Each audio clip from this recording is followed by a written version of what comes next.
With me now in the studio is Labour councillor Tracey Simpson-Laing, who is the deputy leader of the City of York Council. Thanks for coming in. Good morning. Good morning, Adam. You want people... I thought you said Alan. You want people to comment on these plans. Are you going to listen, though, if people do comment? Of course we're going to listen. The consultation... You don't normally. We do, and you know that. This is a really important plan that's coming forward. We need homes and we need employment sites across the city. And, you know, we know that because people tell us that, and we know that from our own statistics.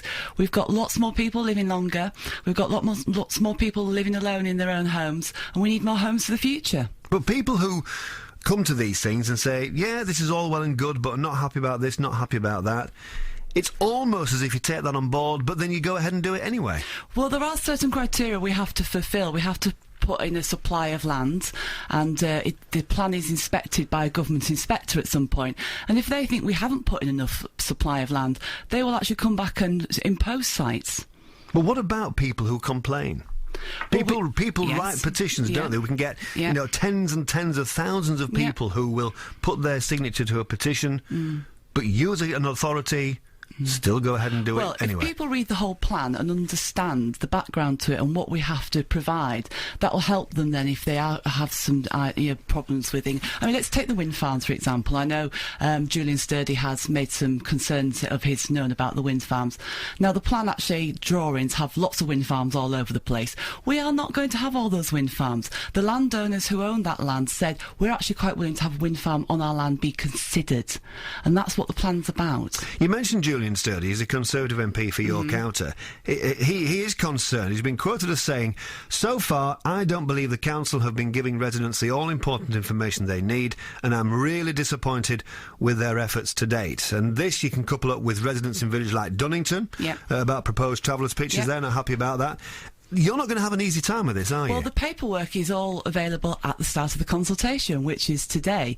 We've gone through a period since the local plan working group meeting where the paperwork was, some alterations were done. In fact, in that last meeting, 35 alterations were made to the core document, mainly from the Liberal Democrats and the Greens on there.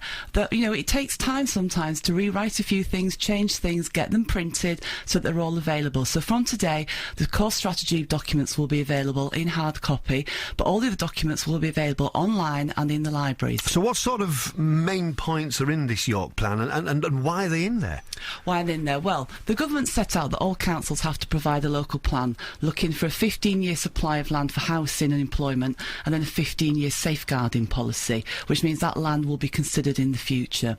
All the brownfield sites that were in the previous different versions of the plan are in there, but they are not going to provide the housing and employment that we need unless we build things 6 stories high.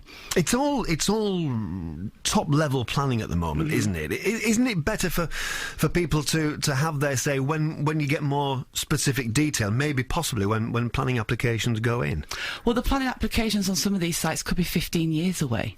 I mean, that's the whole thing about this. You have to put in a supply. So, you know, we've looked at the figures, we've worked on the criteria that are set that says you need this many houses for this many people because you've got that many people living longer, this many children coming through, so you need this much employment. What actually comes down further down the line, if we take York Central, for example, I first went to a meeting as a member of the public in 1996. We're still not there. You know, that's how long a site can take to bring forward if it's got complications. And what about travellers' sites? Because these are controversial. We know what's happening in Dunnington and the opposition to a site there. Where are you going to eventually put these? Because it's got to be said, people don't want them in their backyard. Well, again, I have to say, I have asked Julian Sturdy to meet me to discuss some of the language that has been used around this, and he has refused to meet myself and Councillor Alexander, and I'm very sad about that. And I hope if you're listening again this morning, Julian, that you will come and meet us about this. Those sites were put forward by the landowners. We did not choose those sites. But where are they? They're the 6 sites that have been talked about. Where are they? At Dunnington. Yeah. We've got the extension at Oswaldwick, which I know obviously Councillor Waters has made comments about. We've got the Show People's site at Napton, which is a completely different thing. It's not a travellers' site. There's one up on the Moulton Road, but it was the landowners. Everyone got a leaflet when it was the call for sites. There was boxes to tick. Those landowners ticked those boxes, not the council, the landowners. So where can people actually start to see these plans now? Well, as I say, people have had a leaflet through the door. They should have had a leaflet through the door. They can can go to their local library. There will be hard copies of the main documents, but there's probably about 3 or 4 foot of paperwork, and so a lot of that is available on the computers there, but there is also online all the time, and there's going to be meetings across the city which were in the leaflet that was gone out to people's houses. OK, thanks for that this morning. Labour councillor Tracey Simpson-Laing, Deputy Leader of the City of York Council.